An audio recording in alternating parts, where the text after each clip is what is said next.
Salut à tous, c'est Nicolas de la chaîne iTestIt et on se retrouve aujourd'hui pour une vidéo un peu spéciale car on va tester un clavier vieux de plus de 30 ans. Ce clavier c'est le IBM Model M.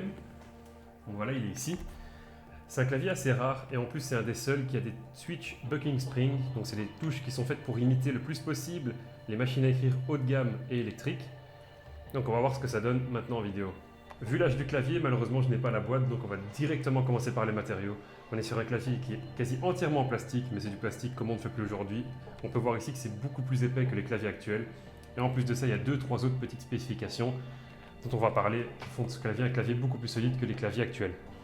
La première étant que chaque touche possède une surtouche.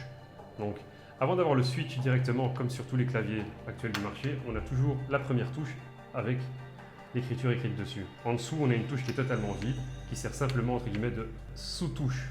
La particularité de ces switch bucking springs, c'est que chaque touche est équipée d'un ressort en acier, et c'est à un certain moment, donc à une certaine force, que la plaque va venir basculer, comme vous pouvez le voir ici à l'écran. A la base, c'est des claviers qui ont été conçus pour de la bureautique. Ils ont d'ailleurs été testés pendant 8 ans, 240 jours par an, 8 heures par jour, en faisant 9600 touches par heure, afin de vérifier leur solidité. Et c'est d'ailleurs pour ça qu'il a été réputé comme un des claviers les plus solides au monde.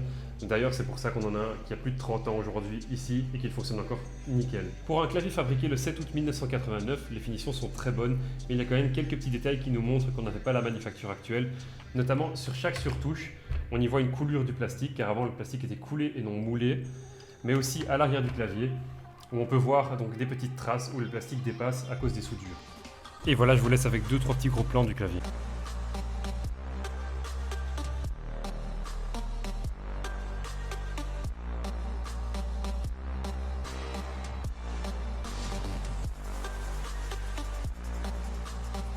Sur chaque clavier IBM Model M, on peut aussi voir la date sur un petit autocollant. Ici, elle est difficile à lire, mais on voit bien que le clavier, donc celui-ci, a été fabriqué le 7 août 1989.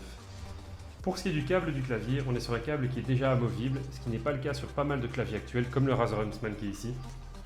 Mais on est aussi sur un câble qui a des connectiques totalement obsolètes, entre guillemets.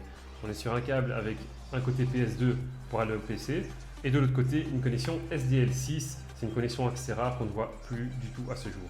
Le clavier seul pèse un peu plus de 2 kg et avec le câble on s'approche des 2,2 kg pour vous dire à quel point le clavier a des matériaux de qualité, car maintenant un Razer par exemple pèse plus ou moins 500-600 grammes. Ici on est quand même quasi au triple du poids d'un clavier actuel. C'est un des premiers claviers mécaniques qui existait et à l'heure actuelle on ne retrouve aucun clavier qui a la même sensation, car c'est pas un clavier qui a une touche linéaire, mais la force devient de plus en plus dure au fur et à mesure qu'on appuie sur la touche. Sur les claviers actuels, on a une force de 45 grammes, la force reste constante, tandis qu'ici elle augmente au fur et à mesure qu'on appuie sur la touche.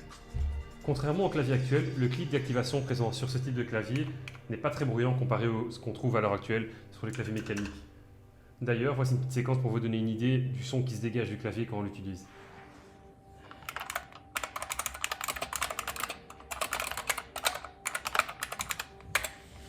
Pour ce qui est de mon expérience personnelle, j'ai utilisé ce clavier pendant quelques jours et je peux dire que c'est un clavier qui est très confortable.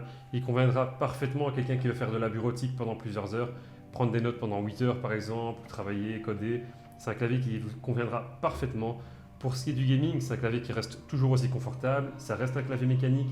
Le temps de réponse est quand même assez bon pour un clavier de 1989, on ne sent pas vraiment de latence. Donc même sur internet à l'heure actuelle, on peut trouver un adaptateur SDSL6 vers USB, donc un câble direct plutôt que de devoir acheter un adaptateur. Si vous êtes prêt à faire la concession du design et que vous avez un bureau en chaîne massif pour supporter les 2,2 kg du clavier, c'est un clavier que je vous recommande. Mais si vous voulez quand même avoir quelque chose de classe et des switches tout autant agréables, je vous conseille de prendre un clavier mécanique actuel.